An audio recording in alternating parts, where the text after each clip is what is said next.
adran Gymrodorion, croeso cynnes i chi. Mae tri pheth gen i wneud fel cyfeiriad. Mae'n pedwar beth, ac os yw'n deud am bod sydd yn methu bod, mae'n anfod i gyd bugeiriadau. Ond trefniadau wedi mynd o chwith, a mae'n anfod i'r bugeiriadau. Dwi'n gallu dod, a felly mae rhaid i chi bodloni ar hen lywydd y Gymrodorion. Ond mae tri pheth bwysig sef atgoffa chi bod y Darlith yma cof am Sir Thomas Parry-Williams. Ond chi'n gallu glywed ni. Mae cof am Sir Thomas Parry-Williams. A dwi'n cofio y tro cyntaf i mi weld ar sgwrs gyda Sir Thomas oedd yn Eisteddfod Caerffili yn 1950. Mae nhw'n blentyn.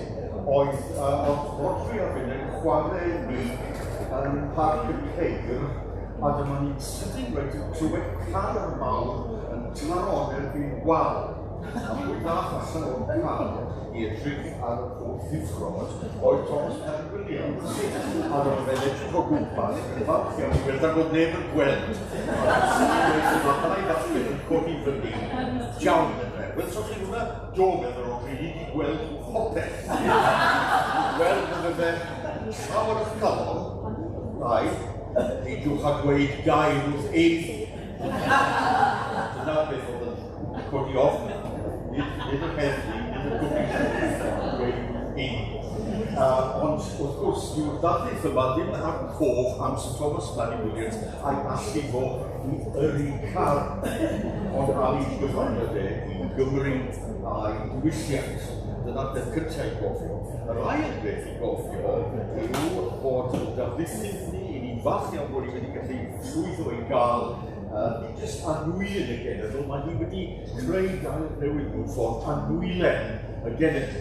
Mae hi wedi pob bobl posibl, mae wedi llenwi beth o'n dwneddol swyddi bwysig yng Nghymru ac erbyn hyn mae Fennes y Gymraeg yn Ecoleg Aberystwyth wedi bod yn Athro a Beineg, mae wedi dysgu Sbaeneg, mae'n gwybod bob iaith dan hael, a hefyd y trydydd beth i ddweud yw bod y cyfarfod yma yn hynod o hanesyddol bwysig i ni yn y Flynyddol. Achos, a dyna pan mae mor bwysig bod ni'n cael Mererid Hopwood yma i roi'r Darlith mae wedi roi, Tewi'r Iaith ar y Trothwy, y Beirdd ac y Ecoleg, achos bod y Cymmrodorion yn ei ffilm bresennol wedi dechrau'r cyfarfod yn Steddfod Wyddgrug yn 1873, gant a hanner o flynyddoedd yn ôl i'r wythnos hon. Felly, mewn cyfarfod hanesyddol bwysig, ond yn syniad hynny, a mae'n fraint i bob un o yma. Jyst i glywed hon, ffrigethu. Yma yn un o ddigwyddiadau bwysig hanes hir y Cymmrodorion. Cant a hanner o flynyddoedd yn ôl. Ac oedd wrth y Cymmrodorion a'i cyfarfodydd sefydlol yn cododd cymaint o gyfarfodydd a ddechreuodd bethau fel yr amgueddfa genedlaethol, y llyfrgell genedlaethol ac yn yslan, dechreuadau, datganoli, Academi Cyllidol, Gelf i Gymru, bob math o bethau gan gynnwys sefydlu Gymdeithas diogelu harddwch Cymru, sef y Gymdeithas Ecolegol gyntaf i Gymru. Fe darllodd o un o gyfarfodydd y Cymmrodorion yn 1929. Felly mae'n gysylltiad uniongyrchol gyda'r ffwc Mererid Hopwood. Felly mae'n dri reswm. Thomas Parry-Williams, bwysigrwydd i Mererid beth bynnag mae'n dweud, achos mae'n anwylen y genedl, ac yn drydydd mae'n bwysig cyfarfod yma i y Cymmrodorion, achos bod ni wedi bod yn gysylltiedig gyda Ecoleg ers 1929. Wel nawr, mae'n digon, mae rhaid i ni dewi, nid ni'n Tewi'r Iaith, ond Tewi'r Cadeiriad. Tewi'r Iaith ar Trothwy, gyda'n ddeall beth yw ystyr y dyfyniad mewn ychydig. Felly mae'n bleser aruthrol gen i ac yn Anrhydeddus mewn bod fi'n cyflwyno Mererid Hopwood. Rwth groeso.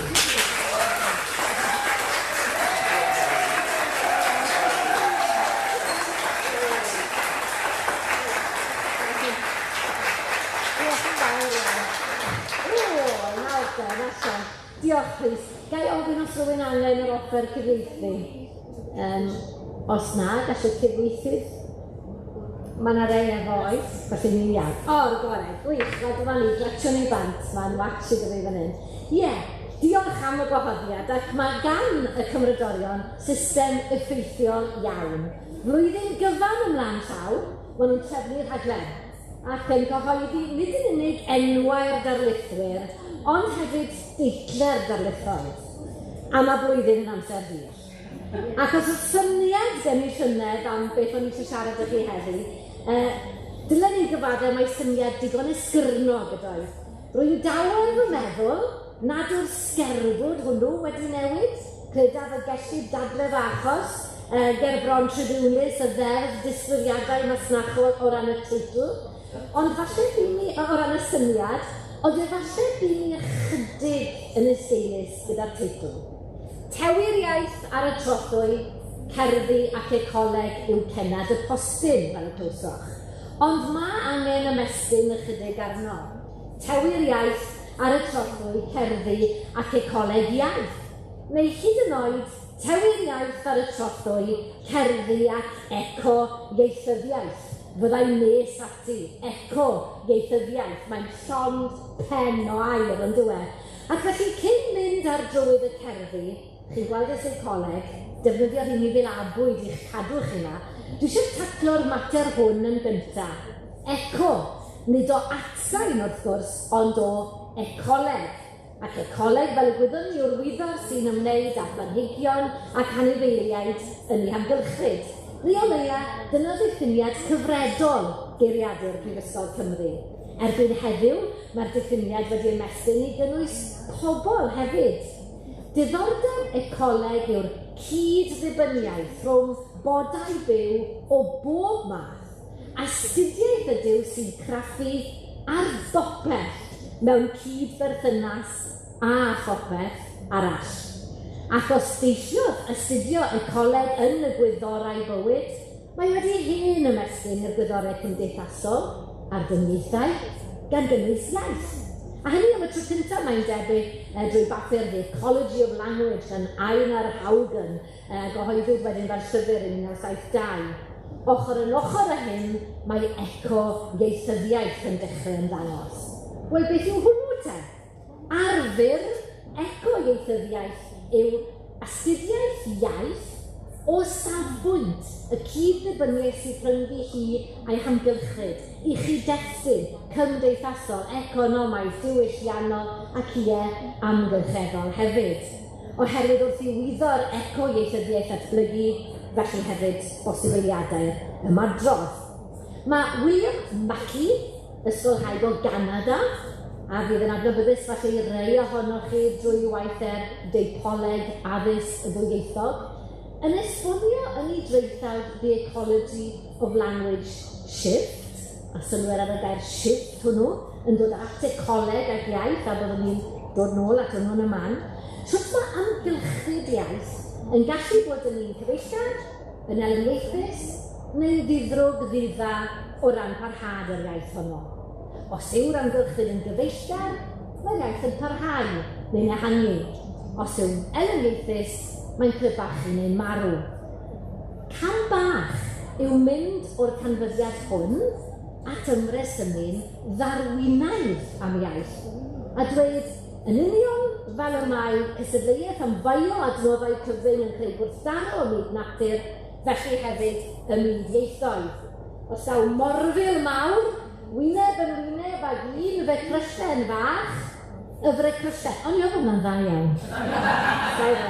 Sy'n fwyaf tebygol o ddiflannu medda'r ddadl honno. Fodd bynnag, mae Mackyn yn rhybyddio ni rhag dilyn y trywydd hwnnw.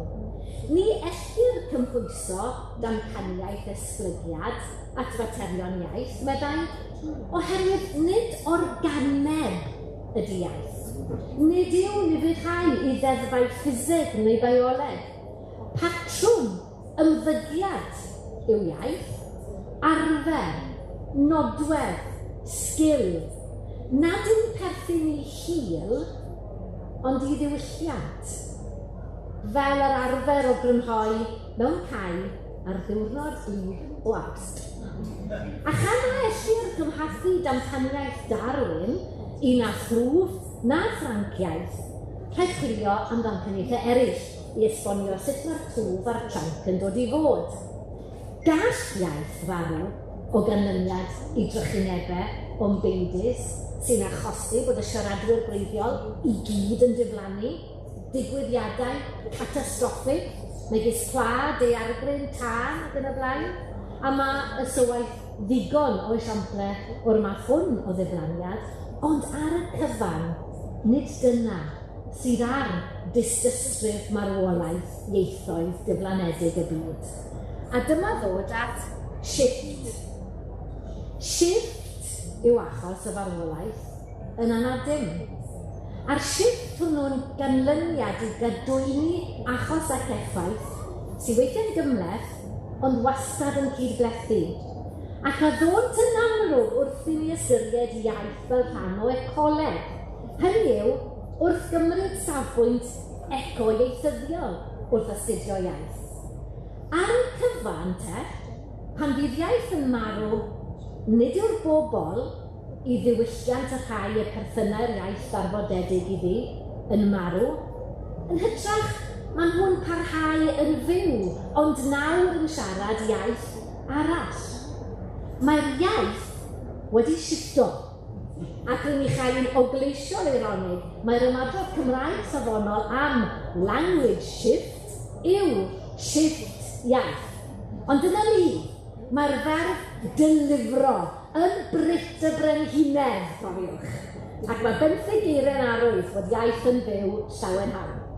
Shift, lledraddol, ac nid trychineb unwaith yw'r llofrydd iaith gysgol. Felly bryswn ni'n ôl nawr a tran gyntaf teitl ein sgwrs. Tewi'r iaith at y Trothwy ac at y Cerddi o'n i wedi addo. A ni'n gweld bod 3 cwestiwn yn disgwyl ateb yn ddosa. Tewodd yr iaith do? Pam? Pa iaith? A pha Trothwy? Daw'r dyfyniad o gywydd Waldo Williams. A mae cael Rhys Morgan da chi'n boi da. Mae e'n nabod y bobl yma. Mae'n stori. Ac efe lenwi chi ac gydannu chi llawer gwell na fi a mawr gyfan am ei storis bersonol am Waldo Williams hefyd. Nid just Parry-Williams, ond yn rhoi yw i nawr, felly neglectio bant.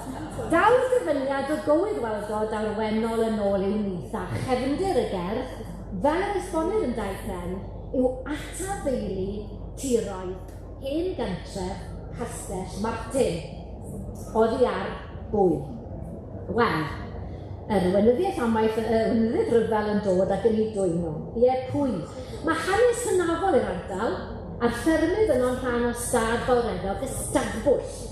Mae gwefan yr ymddiriedolaeth genedlaethol yn olrhain yr hanes at eludur dystadbwll sy'n cael mensh gan Gerallt Gymro yn eich llai. A mae'n mynd trwy teuluodd Vernon, Stanley, Lot. Nes bod Elizabeth Lot yn priodi Alexander Campbell o Gawdor. Rhan o ystad enfawr Cawdor felly oedd hwn pan ddygwyd hanner y tir, 6,000 erw, yn athrofa'r hyfel.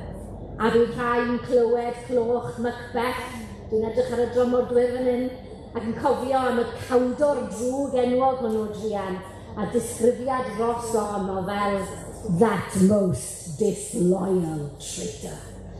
Nid Cawdor ei hunan y sylwaith oedd yn cael y cipawt, ond i dynantiaid, ac mewn llythyr at Prosodus, rhestro Waldo, y ffermydd a gosir, Linny, Pennybolt, Bulliver, Brownslade, rhannau o Ferion, Hasten, Trenorgan, Crickmill, mewn ffilm, Reflections from Castle Martin 1939, ariannwyd gan y Defence Infrastructure Organisation, gywir lleisiau, rhai o'r tenantiaid hyn yn cofio nôl i'r cyfnod cythryblus.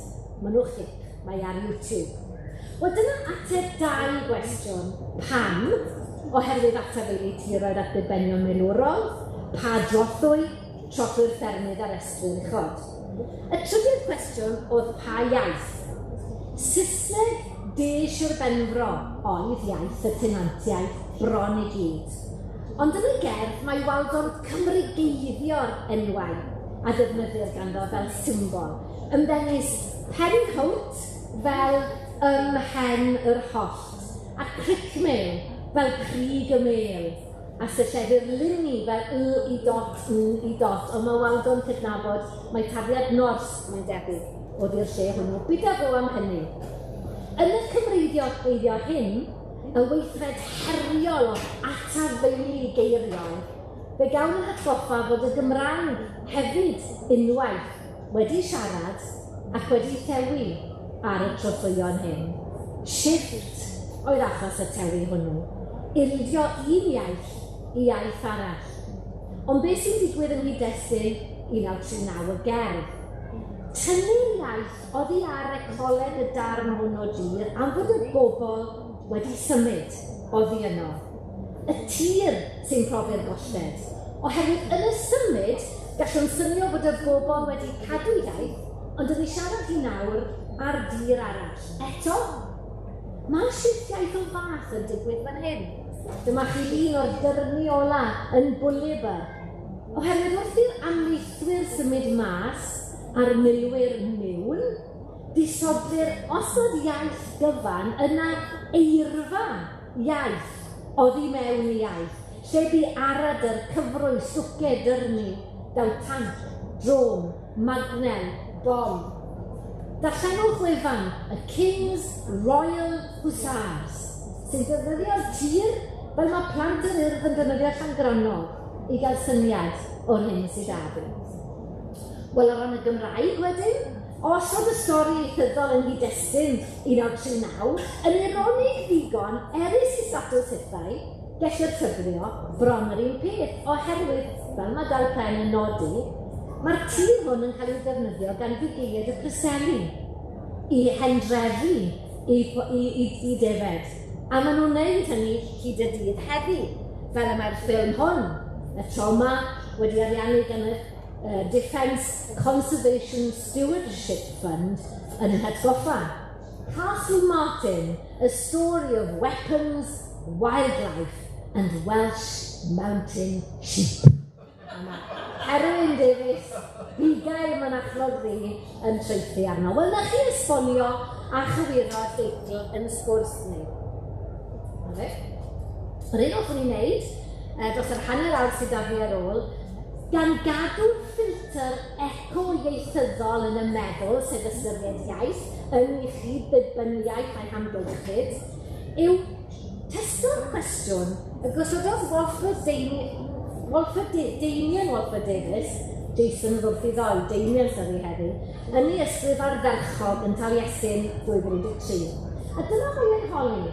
Sut yr ymatebodd y meddwl ar dychymyg llenyddol Cymraeg i bresenoldeb sefydliadau milwrol ar dir Cymru? Dyma gategori o le'n rhyfel meddwl nad yw eto wedi ddiffinio a'i archwilio'n fanwl. A mae'n synnu, oherwydd fel mae'n dweud, dyma ran anatod o brofiad sifil y Cymru. Ewch i'r babell heddwch i weld y map sy'n dangos faint o'n tir ni sydd dan law y weinyddiaeth am ddychyn.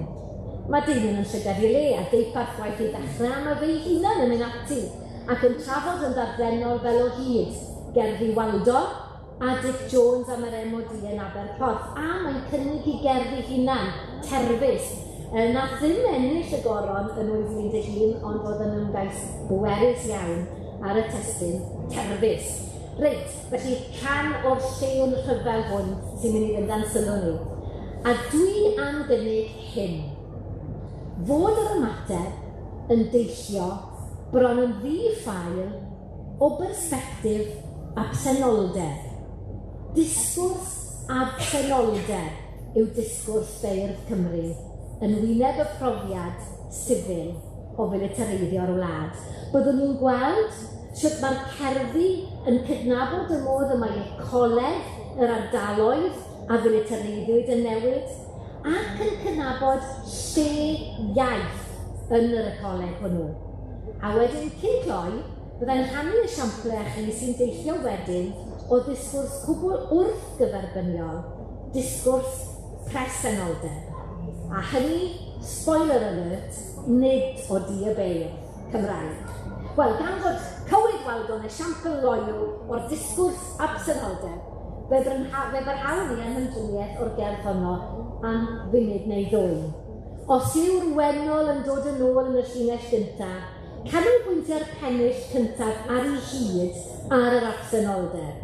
Absenoldeb y trigolion, teulu, pobl, gwehelydd. Ac yn ddi-ffail, maen nhw'n cael eu gosod yn ei destun yr amgylchfyd a Tewi'r ar ôl. Aelwyd, tref, bro, wrth yn i'r bobl ymaith, mae'r Ecoleg wedi sarnu. Trienus yw'r hen odidogrwydd bellach. Ar fro, tîf hil wyllt a hwyn asbyd. A ddawn ni mwy am hynny nes ymlaen. Yn yr ail bennill trwy'r sylw at y defed a'r da, disgwrs absenoldeb sy'n ma to, absenoldeb y stoc. Y defed lleol wedyn te greu, ddim yr rhai ogledd y sir. Ac mae'r fro yn teimlo'r effaith. Mae'r biarth yn weddw a'r ddôl yn wylofain. Gwylanod sy'n llenwi'r trydydd pennill yn haid, ewinlliw a deinllais. A bydd rhaid i drio cofio meddwl amdanyn nhw fel tro nesaf oedden nhw'n mynd ar y nyrfs ein Aberystwyth. Halleluja. A dyma'r pennill sy'n datgelu achos yr holl absenoldeb. Daeth rhyfel i rwygo maes. Yn y pedwerydd pennill ar ola, wedi hiraethu am y ceffylau coll daw'r ergyd am yr iaith, ac yn dyn ar ei hôl yr ergyd am y plant hefyd sylwch. Tewi'r iaith ar y trothwy a Mererid plant. Cyn cyfeirio at yr absenoldeb eitha, marw yw'r plwy. Dwi am adael y cwpled clo am y tro, oherwydd mae'n bryd i ni adael Castell Martin a theithio rhyw 75 milltir i'r dwyrain a dwtch i'r gogledd ac i Fynydd Epynt. Nawr mae awdur anhysbys Mynydd Epynt, y Wikipedia Mynydd Epynt, hefyd yn treithi disgwrs absenoldeb. Mynydd Epynt, meddai, is a former community. Cyn gymdogaeth yw Mynydd Epynt. Ac yn sicr, bydd ardal hon yn Hywys yn gynefin i'r ddynolrwyr sy'n co, olion pobl oes yr efydd, y canoloesodd, prysurdeb y porthlyd, a'r gair Epynt yn cael ei olrhain nôl i'r llwybr yr ebolion o'r gwraidd Pi Celteg epos yn golygu ebol am geffyl. Dyma felly fynydd, a fi'n gynefin ar hyd y cenedlaethau i gymdogaethau oedd yn adnabyddus nid yn unig am ei hamaethu a'i hwsmonaeth, ond am ei cymafaeth hanau a'i hesurfodau. Yna, yn 1940, flwyddyn ar ôl meddiannu Castell Martin, atafeilwyd y tir hwn hefyd, gan yr urweinyddiaeth, i greu'r maes ymarfer milwrol mwyaf yng Nghymru, 30,000 erw. Bellach, mae'r aneddau bychen a'r neuadau mawr a'r chwal. Gwagiwyd 140 anedd a dadleolwyd 245 o drigolion. Ceiwyd ysgol Cilieni, ceiwyd Capel y Babell. Cwpled absenoldeb yw'r cwpled hwn a godwyd i goffau'r ysgol. Wrth i chi weld yna, mae'n gweud, fe beidiodd yr hwyl a'r chwarae iach, a siwm y cwm, heb yr ysgol fach. A mae'r diffyg odl yn y Saesneg yn dangos i ni mae'r Gymraeg ddath yn gyntaf. Tewodd yr iaith. A'r tro yma gallwn ni wybod i sicrwydd mae'r Gymraeg oedd hi. Sim angen cymrygeiddio enwau'r ffermydd hyn. Ffrwd Wen, Gwybedog, Glaen Dion, Carnau, Abercyrnog. Ac yn ei lle, codwyd pentre ffug. Ar lun, pensaerniaeth dwyrain Ewrop. Mae'n cynnwys tai ffug, stadiwm ffug, stadiwm chwaraeon ffug, addoldy ffug, cerrig beddi ffug, lle i bracteiso lladd. Na fe, ar Fynydd Epynt, ffrindiau.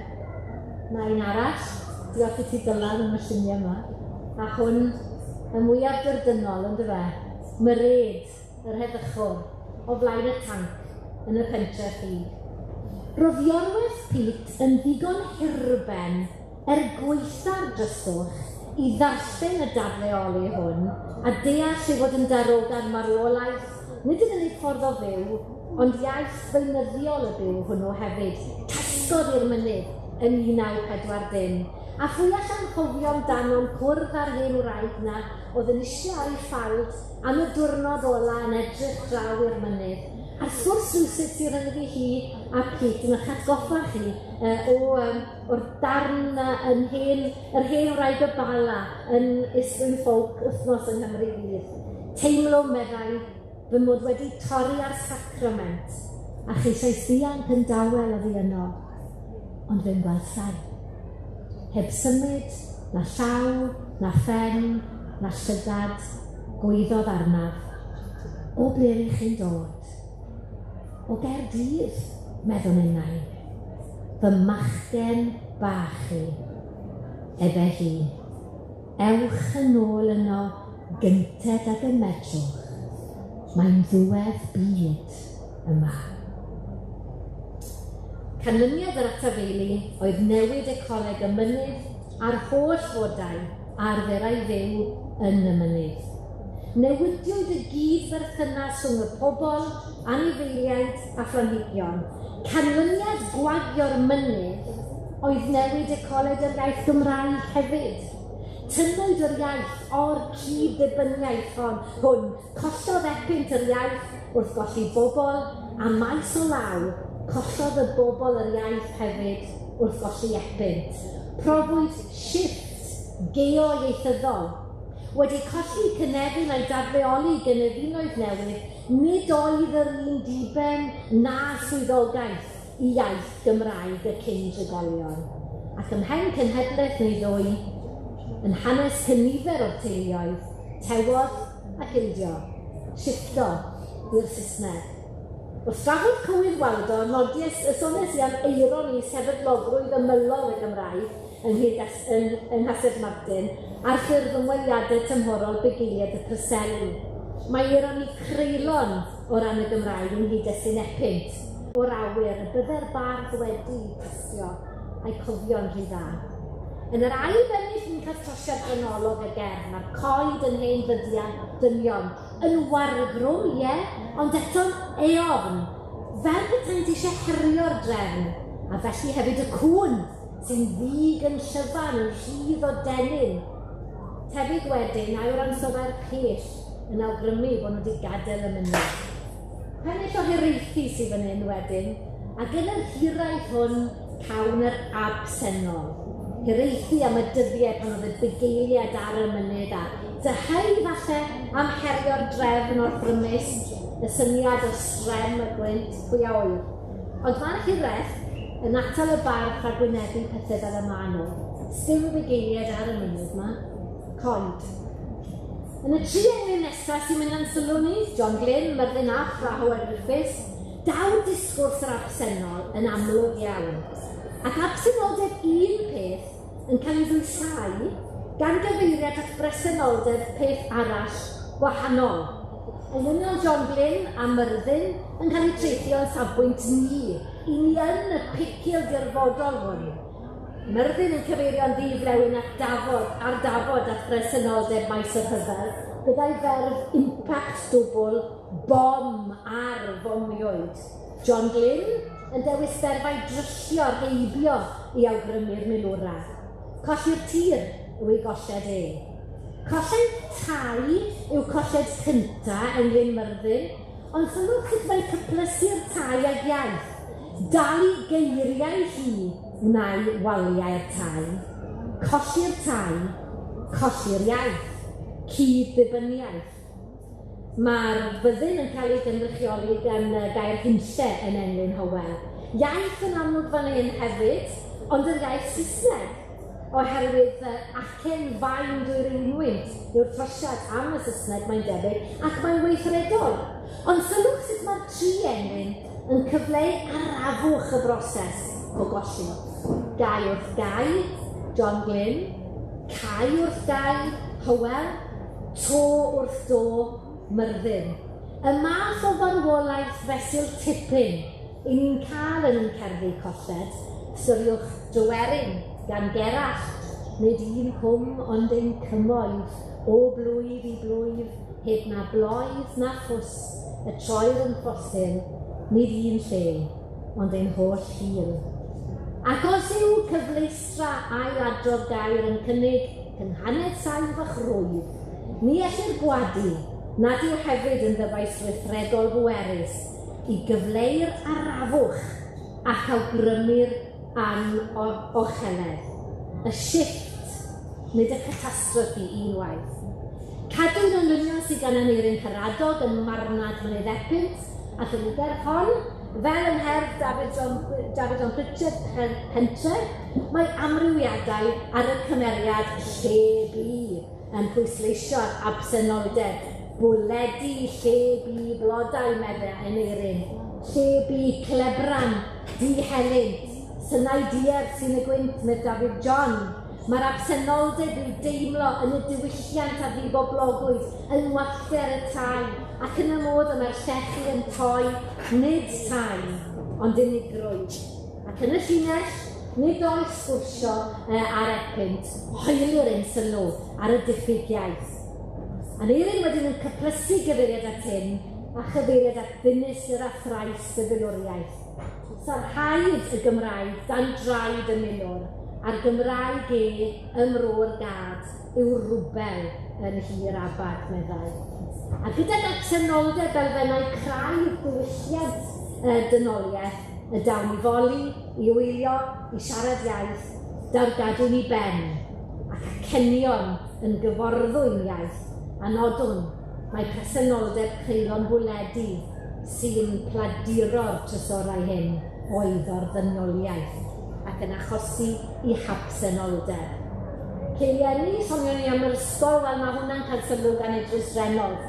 Fel David John Pritchard, mae'n rhoi is-deitl sy'n cyfeirio at y pentref ffydd, a'r gwrthgyferbyniad rhwng pentref ddoe a heddiw yw thema'r gerdd. I ni'n gweld y lle bydd fan hyn to, a'r gynghanedd yn llawr meistr yn gwneud ei gwaith wrth sodro'r ddelweddau a'r cyferbynnu drwy'r glist at y galon. Y pennill y cynta'n gorffen a thir y gymod yn gymdogaeth dda yn foelydd i'r rhyfela. A'r a wedyn yn troi yn aith, fan hyn, y symudiad ymddangosiadol ddidroi nôl o'r presennol i'r gorffennol absennol. Aeth ceienni'r llwyni llon yn giliennu gelynion. Mae hwnna'n vintage Idris i chi boes. Wel, yn ysgrif Damien, o'r rheini sut mae'r beirdd wedyn, waldodig yn benodol, wrth gofnodi dinistr atafeili, yn rhestru'r enwau absennol. Ac yn y 2 fil nesaf, cewn ni esiamplau clir o'r ddyfais hon. Dwi ddim yn mynd dros hwn nawr, ffyn Jim Backness wedi sefydlu ar fynydd Epynt, lle bu hyn a'r llall ag arall, yn mynd ymlaen, nes bod ni'n gweld hyd yn drwydded iaith a thir, yn mynd yn gyd yn drwydded arfain a thir a thymor, egni'r gwanwyn mewn magnel, yn i'r haf mewn gwn rhyfel, a'r rhestru yma to, Babell, Bryn Melin, Draen Dion, Mardi, yn cyrraedd eich chafbwynt wrth i'r bwledi dargedu dyfodol iaith. Wel, un cerddach twota i gorffen yr adran hon, a dwi'n mynd â chi at gerdd gan Cyril Jones sy'n ymateb i'r llun pwerus yma gan Ifor Davies. Mae'r llun wedi wneud o brif coch Epynt, a lluniau bach, so chi'n gweld yn dda iawn fan hyn o'r ffermydd a gollwyd yn ffram. Yn y trydydd pennill gan Cyril, ni'n cael liturgi'r rhestru enwau to. Ac mae arwydd y cad arbennig yn ose i llwyn coll a gellu gaeth. Ni'n dewis ar hap o'r hynna, ond mae'n cadw'r glatsen galeta tan ddiwedd y rhestr, gyda'r ddisgyneb ac yn y blaen. 4 geiryn sy'n peri bod y gerdd fel gyda 3 dot cerdd Jim os sylwch chi, yn ymestyn allan rwsint at bob fferm, a phob aelwyd a atafeilwyd, ar hyd y canrifoedd ym mhob gwlad dan haen. Cyn diwedd y rhestru, dywedir bod y prif gweidlyd hwn yn llyfen am y teuluoedd ie, ond yn benodol am iaith. Oedd mae'n ddrwg gen ni, nad oedd, dyna ni, dwi'n neidio na'r bobl, dwi'n cadw'r llygad ar y cloc. Delwedd bwerus iawn gan yr Eirin Caradog, ychydig o bwerus a dweud y gwir fyna. a wedyn dod i ben ar drafodaeth ar y cerddi. Mae yna rai ffantastig eraill, fel Mena Elfyn, sy'n manteisio'r stori ddyrdynol am o wraig fach wrth gael ei ffaflu o'i chatre yn gofyn i'r Cerddiidol plîs a fyddai'n cael cadw drws. Ofer i'r gais, gorfod fynd heb y drws. Ond dyna ni. Dwi eisiau sôn jyst am ddwy gerdd arall wrth dynnu at rhyw fath o gasgliad. O, na ni, sori, na, dwi wedi dros i hynna nawr. Yn un ôl am eiliad at Aneirin, oherwydd cerddi yw'r hyn sy'n gosod epynt yn yr olyniaeth, os licech chi, o'r llefydd coll yn Nghymru. Cerdd arall am Drywerin yw teitl Ronsilaidd yn Erin Tyradog. Ronsil oedd yn dyfod yn gwerthu It Does What It Says on the Tin. Wel, mae jyst yn rhoi epynt fyna gyda Drywerin, yr un stori, os licech chi. A hwn wedyn, wrth gwrs, Dafydd Iwan yn can yr Wylfa, awel yr Wylfa. Mae e'n mynd â ni o dros fynydd i Drywerin i epynt ac y deryn gwahanol bob tro. Yn mynd â ni o'r Wylan i'r Echedydd i'r Gylfinir a'r Golomen. Oedd ei moyn gweld trafodaeth oedd yn mynd tu hwnt i absolutiaeth y safiad fastidistaidd a dadleuon gwleidyddol diwylliannol rhyfel Cymreicdod. Wel, wrth i ddim mewn sgwrs ni wedi wneud hynny. Dyn ni ddim falle wedi mynd tu hwnt i'r rhyfel Cymreicdod, a dwi ddim yn meddwl y fydde'r fath beth yn bosib. Yn sicr, rhan anatod o bresenoldeb yr union feisydd tynio mae'n siarad amdanyn nhw yw absenoldeb y Gymraeg. Dyna effaith presenoldeb y tynciau, y cytiau, yr aerodromau a'r Ecoleg yr Iaith. Oherwydd mae'n newid y cyd-dibynniaeth o fewn yr Ecoleg fel yr oedd. Nid diwedd Cymreicdod, wrth gwrs, a dyna air deiliau. Dros amser, ffrindiau, bydd y pethau hyn yn rhan o'r Gymreig a natod o wead tir a deiar Cymru, dwi'n practeiso fan hyn nawr, a chestyll a golion Rhufeinig a Cherrig Ogan a Chromlechi. Ond cyn cloi nes i addo gwrthpwynt a mae gen i 5 munud. Dyma droi at gorff o waith sy'n tarddu'n gyfan gwbl o ddisgwrs presenoldeb. Ac yn edrych ar y coleg mynydd epynt wedi'r chwalfa heb ystyried iaith o gwbl yn rhan o'r cyd-dibynniaeth ecolegol. Ystyriwch gyfres Discovering Britain, ymchwil gan Anrhydeddus. Un llyfryn yn y gyfres yw Mynydd Epynt, One Place, Two Identities.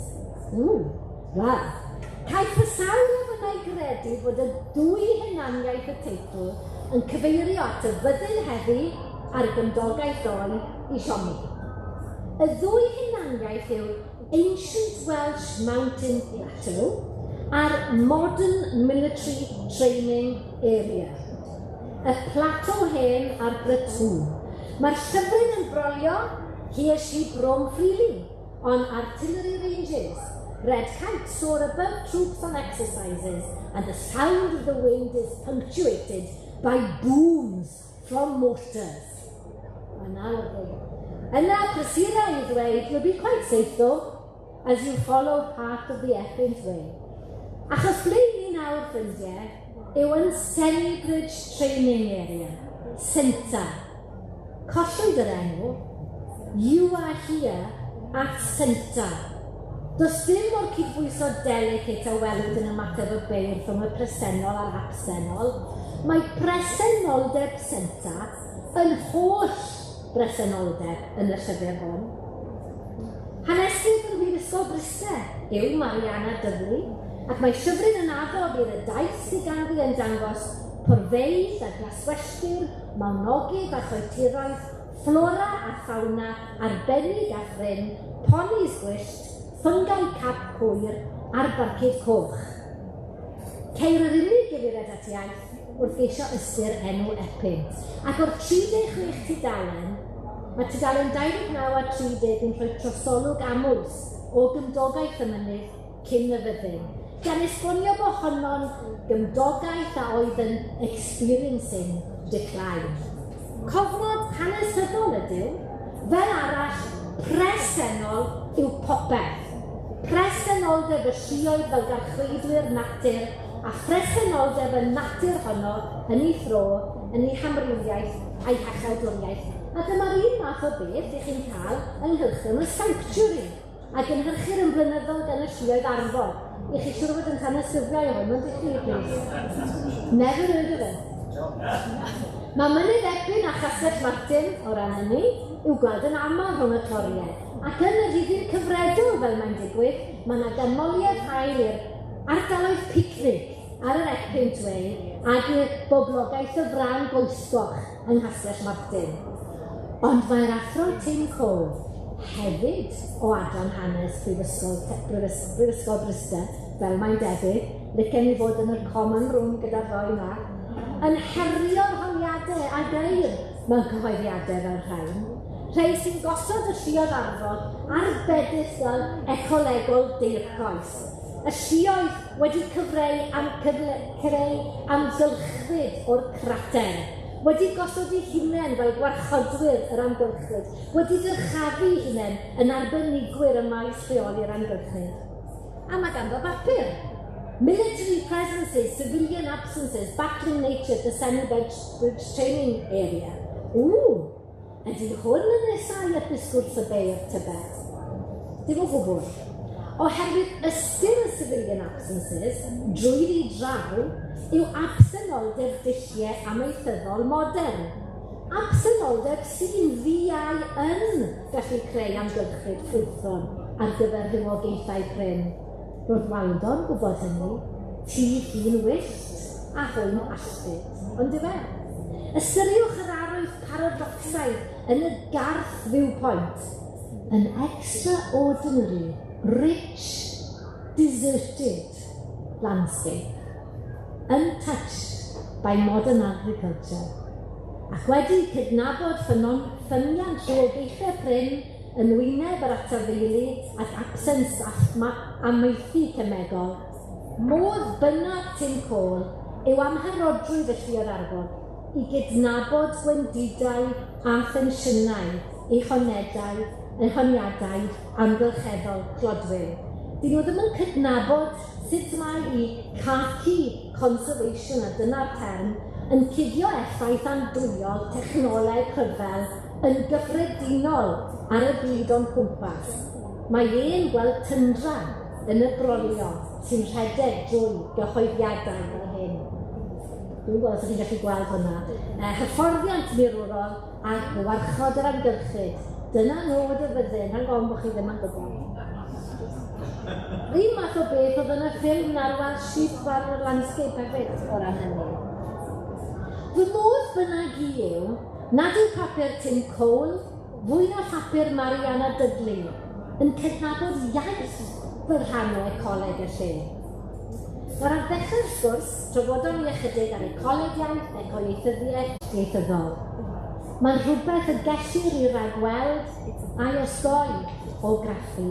Dyma genadwri Susan Romain a Fishman, a dwi am fantinio bod craffu ar y cerddi hyn yn rhan o'r broses all ddod â ni at ein coed. Darllenwch da chi waith yn gydweithiwr Ben Occhiala, Neoliberalism and Language Shift i wybod mwy am hyn, a gweld sut a beth y gallwn ni wneud. A thrwy'r cwbl, daliwn yn y gobaith bod newid yn bosib. Cofion am y cwpled sy'n cloi Cywydd Waldo, yr un sy'n dilyn dyfyniad ein teitl, a sôn am yr iaith yn tewi ar y trothwy a'r cloi yn marw. Fel hyn mae'n mynd, geiaf, ni byd tragyfydd, dawr wennol yn ôl yw ni. Diolch yn fawr.